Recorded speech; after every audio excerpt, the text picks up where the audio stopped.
네, 안녕하십니까. 김 선생의 서울 이야기를 진행하는 강사 김효입니다. 이번 시간에는 덕수궁 대한문에 대해서 이야기를 좀 드려보도록 하겠습니다. 자, 서울의 가장 중심을 이루고 있는 시청 앞에 가까이 있는 이 덕수궁 대한문을 아주 익숙한 공간이 되겠는데요.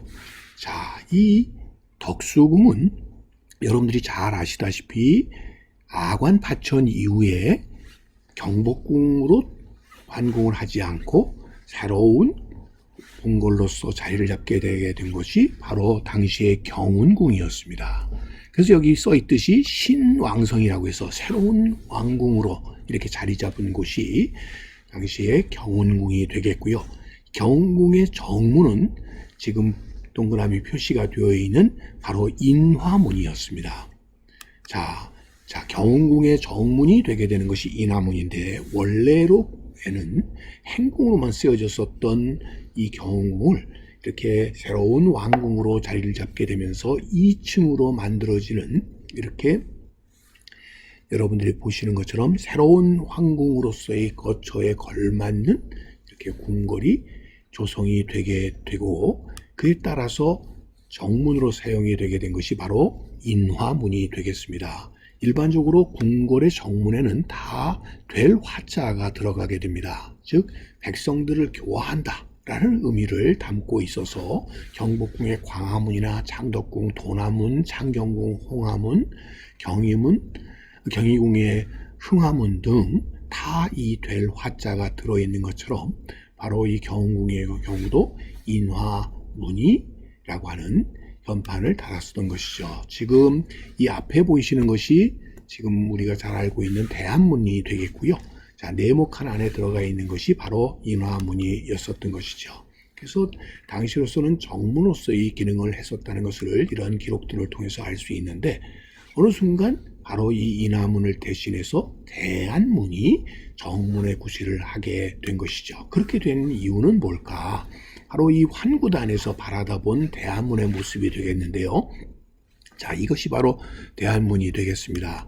이 대한문은 현판에서도 분명하게 편안할 안자가 쓰여 있는 대한문이라는 것을 알 수가 있겠는데 원래 인화문이 있었던 자리가 이쪽이었고요. 여기서 정문이 이렇게 옮겨오게 되었다라는 얘기가 되겠습니다. 자, 이 경운의 정문이 되었던 대한문 왜 이렇게 바뀌게 되었는가 하는 것은 가장 중요한 이유는 바로 당시 1897년에 고종이 천재를 지낸 제단인 환구단을 짓고 결국 대한제국을 선포하면서 황제의 나라가 되게 되었고 그 황제의 나라의 황궁이 바로 이 경운궁이 되었기 때문입니다. 즉 중국의 경우 자금성의 정문인 천안문과 천단이 이렇게 직선으로 마주보고 있는 예를 따라서 이곳의 문을 정문으로 사용하면서 현판의 문의 이름이 대안문이 되게 되었었던 것이죠.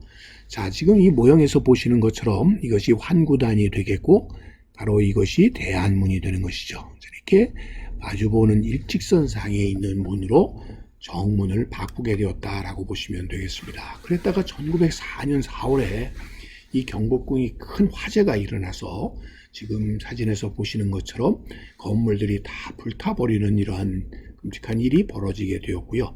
그 이후에 다시 복원이 되는 과정에서 중화전은 지금과 같이 2층 우각이 아니라 단층으로 지어지게 되었고 그 앞에 중화문이 이렇게 들어서게 되었고 지금 이 표에서 보시는 것처럼 이 빨간 색깔로 표시되어 있는 부분들은 현재는 복원이 되지 못했던 건물이라고 보시면 되겠습니다. 자, 이렇게 많은 건물들이 사라져서 지금 우리가 덕수궁에 가게 되면 의외로 그 규모도 작고 건물도 많지 않은 이유는 바로 이런 대화재의 영향이 크다 이렇게 보시면 되겠습니다. 자, 그런데 이렇게 되면서 지금 현판에서 분명히 대안문으로 되어 있었는데 대화재 이후에 어느 순간 대한문으로 현판이 바뀌게 되었음을 확인해 볼 수가 있겠습니다. 지금 이 사진에서 보시게 되면 대한문이라고 하는 현판을 여기서 확인해 볼 수가 있죠. 자, 그럼 왜 대한문이 대한문으로 바뀌게 되었을까? 이거에 대해서는 정말 이야기들이 많이 있습니다. 자, 1904년의 대화재 이후에 대한문도 크게 훼손이 되어서 1906년 5월에 수리를 하면서 황제의 명령으로 대한문으로 교체했다. 이게 고종실록의 기록이 되겠는데요. 이 고종실록 자체가 일제강점기에 의해서 쓰여진 것이다 보니까 이것 자체를 신뢰하기 어렵다는 것이죠.